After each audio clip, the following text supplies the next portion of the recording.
back to my channel. My name is Brittney Bundles, and today's video is going to be a little bit of a different type of video. It's going to be sort of like a reaction video. I was reading this blog, and I think the website is mission.org, I believe. But the topic is why dating an entrepreneur is very different than the norm. And they have 12 highlighted points on why they feel that it is different than the norm. And I'm going to just be reacting to it and, give you my take on how I feel about each of the highlighted points. I'm not really going to go into reading like the whole thing, but like I said, I'm going to mention the highlighted points and then give you my take on it. So I thought this would be very different, a different conversation to bring to the channel. And I'm like, why not? I do have these conversations quite frequently with my girlfriends and, just with people in my family and people in my personal life. So I'm like, why not? I think this would be a fun and interesting video. So if you are interested, be sure to give this video a big thumbs up. Please make sure that you are subscribed, and let's get right into the video. So the first highlighted point that they have is everyone's talking about what they have for lunch and we're thinking about changing the world. Do I believe that that's true or not? Yes and no. Now, I'll say this. Whenever I'm in a conversation, whether it's in a romantic relationship or whether it's in a friend relationship or even family relationship, if I'm not really interested in the conversation, 9 times out of 10, my mind's going to wander. Not even just about my business or even about changing the world, but it can even wander to something like, I wonder what they have on this, what do they have on the menu? If I'm just sitting down waiting for, the waiter to come over, I may be thinking I wonder if they have this, or I wonder if they have that, or I may be thinking about something completely different. If I'm not really interested in being there, or if I'm not interested in the conversation. If I am interested in the conversation, we can be talking about sports. And if I'm interested in what you're talking about, I'm not really interested in sports typically, but my mind's really going to be pretty much focused on what you're talking about. So when they say that dating an entrepreneur is, why dating an entrepreneur is very different than the norm, I can relate to both sides. I can definitely see, how everyone's sitting there talking and your mind is elsewhere. But, I wouldn't say that that's a definite for me. In the beginning, when I first started my business, I think that I'm not going to say think, I know I had a hard time with balance. Balance is something that every entrepreneur, in my opinion, should practice, because balance is pretty much, I don't want to say it's everything, but it's a very high priority, because without balance, you can find yourself not having any fun, not living your life, not even paying attention to what anyone's saying, because you're so focused on this one area of your life and you let everything else pretty much get in shambles, because you're not focused on anything else. You're just only focused on one thing. And if you're only focused on one thing, then of course your attention isn't going to other places that it should be going. And so in the beginning, I could definitely say that I struggled with this a little bit more, because my mind was constantly on my business, too much on my business, and I didn't have the balance enough to say, okay, this is the time that we're going to allocate to the business, and this is the time that you're going to allocate to actually living your life. So now that I'm able to do that and I have a better balance and a better rhythm to my schedule, a better flow, I don't really have that problem. I'm not the one just sitting there thinking about my business or thinking about changing the world when everyone else is talking. Now I'm probably the one talking about what they're talking about too. Let's see. The next thing that they have is we're looking for purpose, not looks. I would definitely say that this is true for me. Even before I was an entrepreneur, I never am someone that is, I don't want to say shallow, but I don't just look at just looks, I used to say when I was in middle school, high school, maybe not middle school, maybe high school, that I had a specific type. This is my type. They have to look like this and this and this. And then I got older and I realized I really don't have a type. I do look for purpose over looks. You can be not visually or visibly attractive to me into the world, but if you are purpose led and if you have substance in your character, substance in your speech, substance in your actions, if they're intentional, and if you're, like I said, walking in your purpose and you're purposeful in what you do, a lot of times that's more attractive to me than how you can look any day. Because I feel like looks fade, they come and go. You never know what can happen. You can fall in love with someone and God forbid they can get in an accident, they can look completely different. Or You can start aging, I mean, you are going to start aging. You're not going to look the exact same. Or maybe you gain weight, you don't look the same, or you lose weight, you don't look the same. So I really, I don't, looks, they're fine, but looks are not everything to me. So I can definitely see why they put that there. That is definitely true. The next thing that they put down is we're 100% focused on mindset. That's true. I talk about mindset all the time in my personal life and also in my business life. If your mindset is not there, I don't really want to waste my time. Not saying that you have to be perfect, but if you don't have a mindset that is purpose driven, if you don't have a mindset that's intentional, if you don't have a mindset where you're building on future and not just for today, it's a turnoff to me. It's a turnoff, not even just in romantic dating relationships, but even in friendships. I want to be around people that have the mindset of wanting more, the mindset of wanting to become their best, the mindset of wanting to live and drive in their purpose. So yes, I am focused pretty much 100% on your mindset. The next thing that they have is we won't settle for second best. I feel like if you are dating someone and you feel like that person is who you want to build your life with, and you actually want to become serious and take it to the next level, I feel like at that point in your mind and your heart and your vision, they're the ones that you see. It's not even like, okay, I'm settling for second best. At that point, it's like, I have the best.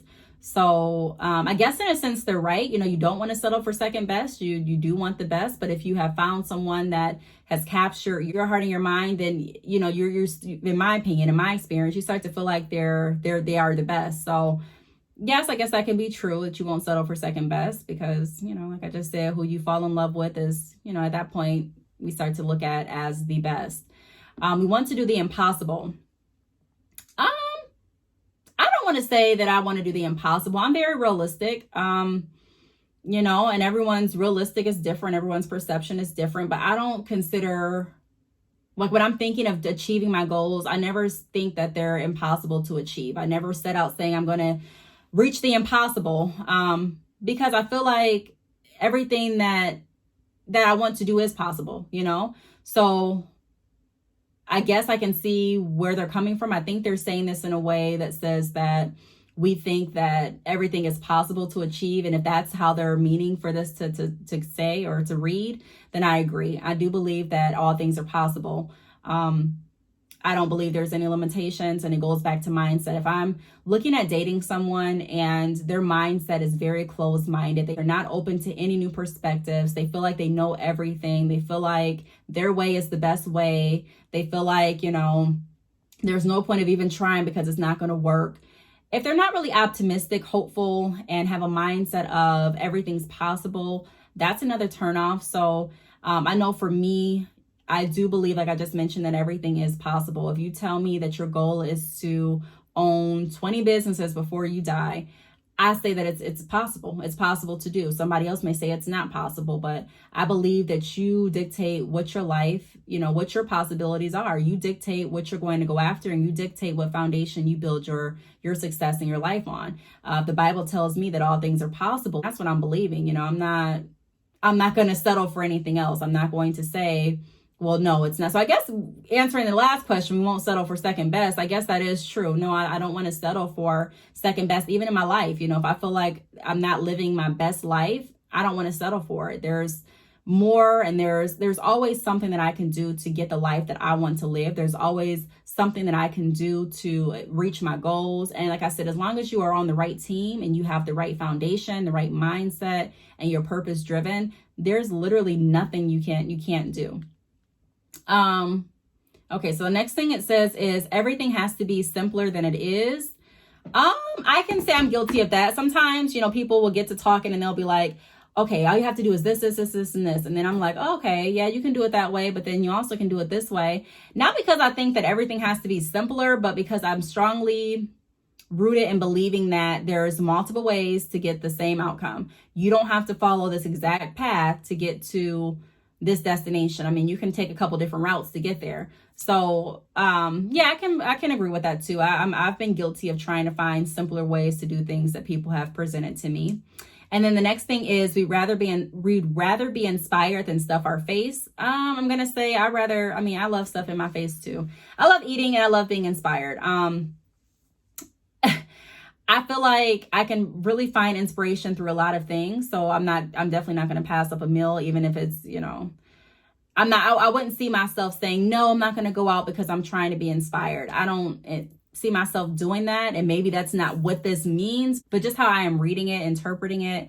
If that's what they mean by that, hey, would you choose inspiration or being inspired over eating on a date? Probably not. I feel like I can be inspired by pretty much anything. So no, I wouldn't turn down a meal. I think that they're both important, eating and being inspired and dating. And, it just depends on, like, if it's something that like a project that I need to get done, or if it's something where I really need to focus and my deadline's like tomorrow, then okay, maybe I'll turn down the meal. But typically, if I'm looking for just inspiration, if you open your mind and if you're in the right mindset, you can find inspiration pretty much everywhere. Inspiration is all around us.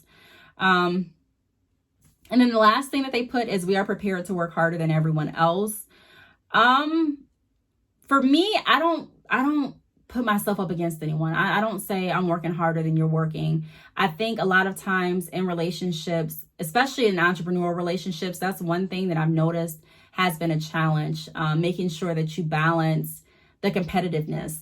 I don't really want to compete. We're both entrepreneurs and we both are doing our thing. I don't want to compete with who made more, who had more clients, who didn't have more clients. Sometimes in the beginning, when I was dating an entrepreneur, I would think that it would be fun to say, oh, okay, well, yeah, I had this many clients today. How many did you have? And I'm booked tomorrow. Are you booked? And it would be kind of a fun conversation. And then, depending on how that other person reacts, it can be a turnoff, because it can get to the point where you're both feeling like you have to compete in a sense. You're like, okay, well, he said this, and now in an argument, he's saying he made more than me. And now in an argument, she's saying this. And it just gets too much. So now if I'm dating, I really try to keep business out of it. Like, I don't want to talk about business all the time.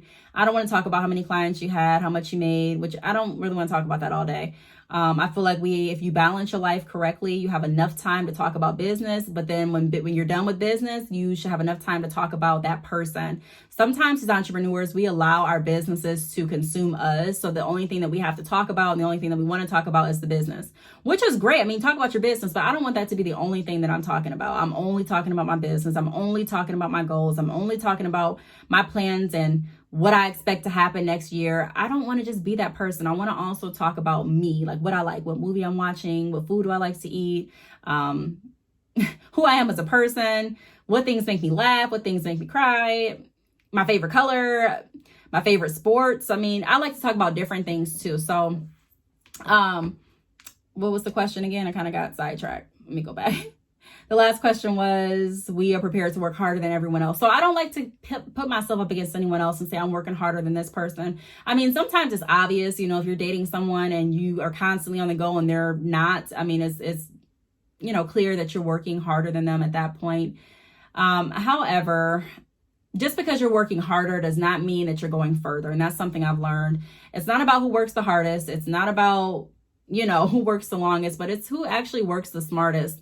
I don't want to work very, very hard all my life. That's one reason that I decided to go through entrepreneurship. Not saying that you're not going to work hard being an entrepreneur, because believe me, I've worked hard being an entrepreneur. However, one thing that I can say is a big benefit in being an entrepreneur is I don't have to work hard to achieve my goals. And what I mean by hard is there are jobs out there where you have to do hard physical labor. There are jobs out there where it's hard on your body. Even if you're sitting at a computer and you're in a call center, I would work hard. I would have to get up like at 8 a.m., not come home until like 8. I was at work all day, working extremely hard for not a lot. And I've learned that I can still work hard, but I can work smart, if that makes sense. Like, I work hard on my business in the aspect that I'm consistent, in the aspect that I'm constantly thinking of new innovative ideas, in the aspect that I'm constantly working with new clients and I'm finding ways to keep my business active and running. And, I work hard through my consultations and finding different action steps for certain business, tailored action steps at that. Also during drop shipping, getting up, milling out orders for different companies. And, I work hard, don't get me wrong, but I've learned to work smarter than harder. So there's different efficient ways. And I guess that kind of goes back to what they said. We always find a simpler process. Because there's different ways to schedule your life and work your business in a way that it doesn't have to take up all of your day and you don't have to work extremely hard. So I don't feel extremely beat at the end of my days. I organize my days so that I purposely won't feel beat, so that I purposely won't only have work on my schedule. So to sum it up, I think that a lot of these bullet points were accurate. Dating an entrepreneur definitely can be different from dating someone that has a job. It could be, but from my experience, it's really not. It all boils down to your character. Whether I have a 9-to-5 or a business, I'm the same person. I may have, a different agenda, and I may have different experiences depending on where I'm working at this point, whether I'm doing my business or 9-to-5, but it all boils down to character. If you're a nice person, you're going to be a nice person, whether you work a 9-to-5 or an entrepreneur. If you're an outgoing person and driven person, you're going to be a driven person at your job or in your business. If you're someone that makes time and is good at balancing, you're going to make time and you're going to be good at balancing through your business as well as through your 9-to-5. So I think dating and entrepreneurship, it all boils down to the person's character, not their occupation. Their occupation can change. You can literally be a self-employed person this year, and the next year you can decide, okay, it's not for me. There are so many entrepreneurs that have said, you know what, I've tried it and it's not for me. And there are so many people that have been working 9-to-5s and they're like, look, I've been working all my life. This is not for me. Entrepreneurship has to be the answer. So I don't really get caught up in, he has to be an entrepreneur. He has to have his own business. He has to do that. If you're a nice person, a good person, you're purpose driven, you have a good mindset, and you're an all around nice person, that's what counts for me. That's what's going to stick out on the date more than your pockets and more than what industry you're in. So that's my take on it. This was kind of fun. I think I'm going to do a little bit more, like entrepreneurial dating or just dating type of videos because they're fun. And, I have these conversations with my girlfriend, so why not have them with my family on YouTube? So I really hope that you all enjoyed this video. If you have any questions or any input, feel free to leave them down below. Thanks so much for watching, and I will see you all in my next video. Bye.